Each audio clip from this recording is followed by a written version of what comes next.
नमस्कार दोस्तों इस दुनिया में जितने भी लोग मोक्ष और मुक्ति के लिए परेशान हैं, तो दोस्तों अगर हम 135 या 138 करोड़ जो लोग हैं, जो आलसी, निकम्मे या ऑर्डिनरी क्लास के जो लोग हैं, अगर हम लोगों को मोक्ष या मुक्ति चाहिए, जैसा कि आध्यात्मिक गुरु और धार्मिक गुरु लोग बात करते हैं यार मोक्ष मुक्ति के बारे में, जैसे कि अभी आचार्य प्रशांत हैं या आशीष शुक्ला हैं, ये लोग बहुत ज़्यादा ज्ञान देते हैं मोक्ष मुक्ति के बारे में। तुम लोग फंसे हुए हो, ना पेलो ना झेलो, और पता नहीं क्या क्या बोलते हैं। वो IITN और IIM से पढ़े हुए हैं, फिर भी पता नहीं इस तरह के रफ लैंग्वेज कैसे यूज कर लेते हैं शादीशुदा लोगों के ऊपर जो गृहस्थ ज़िंदगी जीते हैं। जैसे कि मैं एक आम आदमी वाली ज़िंदगी जीता हूँ, शादीशुदा एक ज़िंदगी जीता हूँ, बाल बच्चे वाली ज़िंदगी।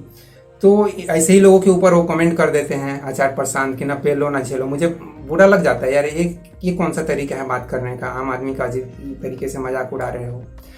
जो भी हो, तो जो भी ये असफल लोग हैं, एक तरह से देखा जाए, जो भी करोड़पति और पति नहीं बन पा रहे हैं, मतलब नाम नहीं कमा पा रहे हैं, पावर, प्रॉपर्टी, प्रेस्टीज या मौज मस्ती के मामले में स्विट्जरलैंड जाना हो, चाहे बैंकॉक जाना हो, चाहे मॉरिशस जाना हो, मतलब फॉरेन कंट्री में टूर करना हो, एक तरह से लाइफ लग्जरियस वे में जीने का जो मज़ा है 98% 97% लोग नहीं उठा पाते हैं। तो जो ऐसे लोग हैं असफल लोग, उनसे मैं यह कहना चाहता हूँ कि दोस्तों अगर आपको मोक्ष और मुक्ति चाहिए तो उसका बहुत ही सिंपल उपाय है।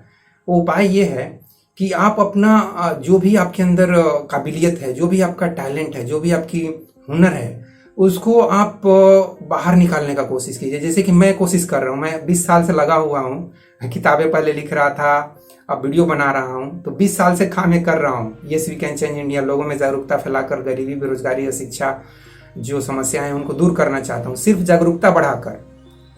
मुझे ऐसा लगता है कि जिस तरह से मैं जिंदगी जी रहा हूँ, जिस समझ के साथ जिंदगी जी रहा हूँ, उस समझ के साथ अगर लोग जिंदगी जिए तो ये जो भी समस्याएं हैं, गरीबी, बेरोजगारी, अशिक्षा, ये सभी दूर हो सकती हैं। तो उसी समझ को मैं लोगों के साथ शेयर करना चाहता हूँ और उसी कोशिश में मैं पिछले 20-22 सालों से लगा हुआ हूँ। तो मैं ये कहना चाहता हूँ कि जितने भी असफल लोग हैं उनको कि आपको अगर मोक्ष मुक्ति चाहिए तो आपके अंदर जो भी टैलेंट है, जो भी थोड़ा बहुत टैलेंट है, उसको बाहर निकालने का कोशिश कीजिए। आप सफलता और असफलता, सक्सेस, फेलियर, मैं बड़ा आदमी बन पाऊंगा नहीं बन पाऊंगा, वो सब को छोड़ दीजिए। जो कृष्ण भगवान ने जो बोला है ना, उसी बात को एक पकड़ लीजिए कि हमारा अधिकार कर्म पर है, फल पर नहीं है। बस उसी बात को पकड़ लीजिए और कर्म करते जाइए, और भले ही असफल हो रहे हैं तो असफल होते जाइए। असफल होने का यह फायदा होगा दोस्तों कि आप मान लीजिए कि आप मरते हैं। कृष्ण भगवान आत्मा की बात करते हैं, और आत्मा में अगर आपको आत्मा परमात्मा में थोड़ा भी विश्वास है तो आप ये कल्पना कीजिए कि जब आप मरते हैं और मरने के बाद आपकी आत्मा, मतलब आपकी आत्मा या आप जो भी समझिए, जब आप मेडिटेशन स्टेट में जाएंगे, थोड़ा आध्यात्मिक अनुभव करेंगे, तो आपको मालूम पड़ेगा कि आप और आत्मा अलग अलग चीज़ें नहीं है, बल्कि आप ही आत्मा है।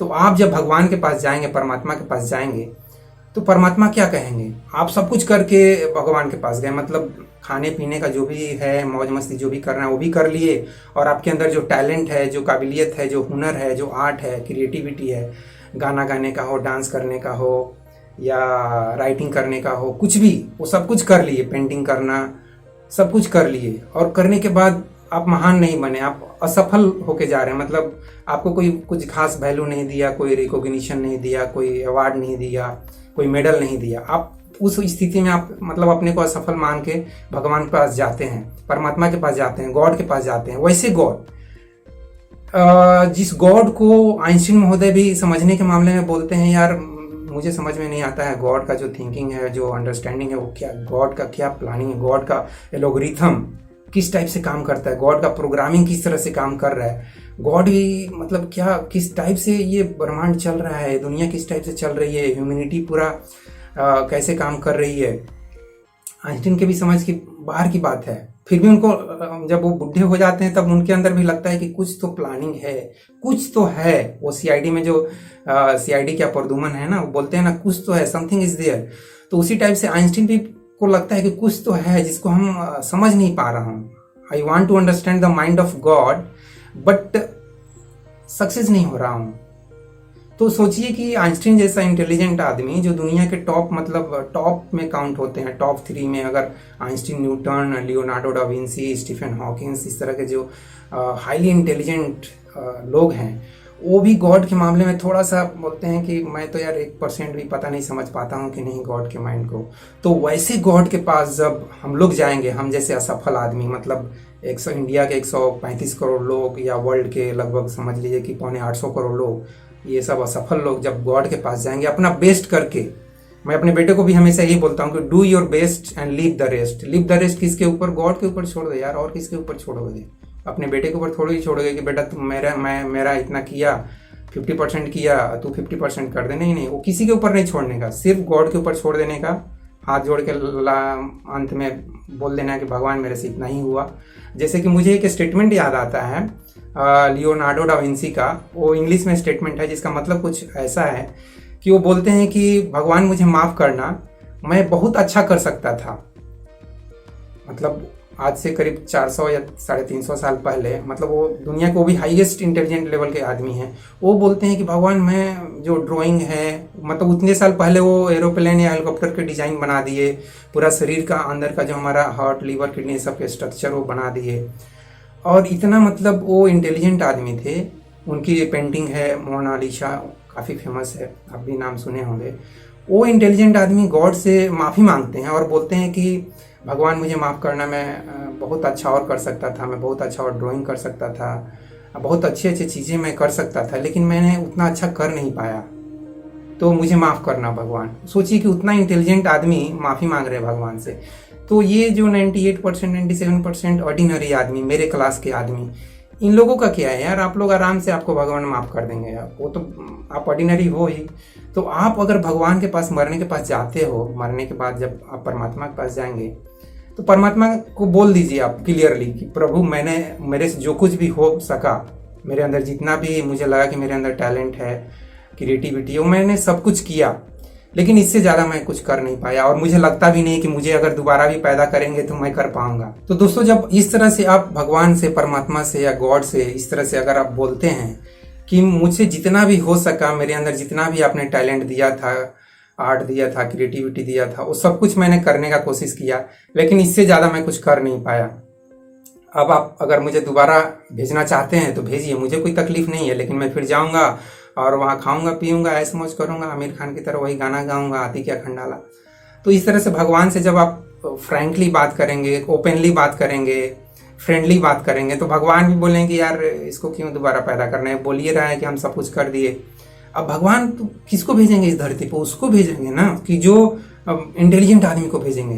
लाइक आज के डेट में देखा जाए तो आइंस्टीन की ज़रूरत है, न्यूटन की ज़रूरत है, स्टीफन हॉकिंस की ज़रूरत है, या गौतम बुद्ध की ज़रूरत है, महावीर की ज़रूरत है, गुरु नानक जी की ज़रूरत है, श्री कृष्ण की ज़रूरत है। ऐसे ऐसे इंटेलिजेंट लोगों की धरती पर ज़रूरत है भाई। लियोनार्डो डा विंसी की ज़रूरत है, पिकासो की ज़रूरत है, किशोर कुमार की ज़रूरत है। पूरा माहौल को थोड़ा खुशनुमा बना देंगे अपने संगीत से, अपने गाने से। तो ऐसे लोगों की ज़रूरत है यार। हम जैसे ऑर्डिनरी लोगों की कोई इस धरती पे इतनी ज़्यादा ज़रूरत नहीं है। हम लोग तो फालतू में इतने भीड़ लगा के रखे हुए हैं। हम लोग भगवान से कभी जाके बोलते नहीं हैं कि भगवान हम अपना बेस्ट करके आ गए, अब आप सोच लीजिए कि मैं जाऊँगा तो फिर वही खाऊँगा, पीऊँगा, ऐश मौज करूँगा, और फिर आप बोलेंगे कि ये क्या नालायक को फिर से भेज दिया। तो इस तरह से अगर आप अपना बेस्ट करते हैं तो निश्चित रूप से भगवान आपसे खुश हो जाएंगे कि यार ये अपना बेस्ट कर दिया। ये क्रिकेट की भाषा में समझ लो तो ये 0 या 1 रन पे ही आउट होके आ रहा है पेवेलियन से वापस, इसको यहीं रख लेते हैं। मतलब इनडायरेक्टली मेरा कहने का मतलब ये है, या डायरेक्टली समझ लीजिए कि आपको मोक्ष, मुक्ति, निर्वाण ऐसे ही मिल जाएगा, फ्री में मिल जाएगा। आपको इसके लिए ना तो कोई जप, तप, तपस्या, मेडिटेशन, समाधि और क्या क्या होता है ना, जो धार्मिक और आध्यात्मिक गुरु लोग सिखाते हैं कि ये ऐसे करो, वैसे करो, ये करो, वो करो, डू दिस दी, फलाना ठिकाना, हजारों चीज़ बोलते हैं।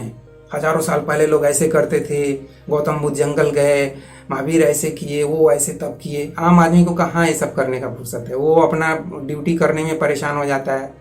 मुझे ही अगर बोल दिया जाता है 10 दिन के लिए कि आ जाओ 7 बजे ड्यूटी, दिमाग खराब हो जाता है यार, क्या है मतलब इतना जल्दी। वाइफ कोऑपरेट भी नहीं कर पाती है, तो 2-3 दिन नाश्ता बनाती है, फिर बोलती थी कि अब जाओ ऐसे ही वहीं खा लेना कुछ भी।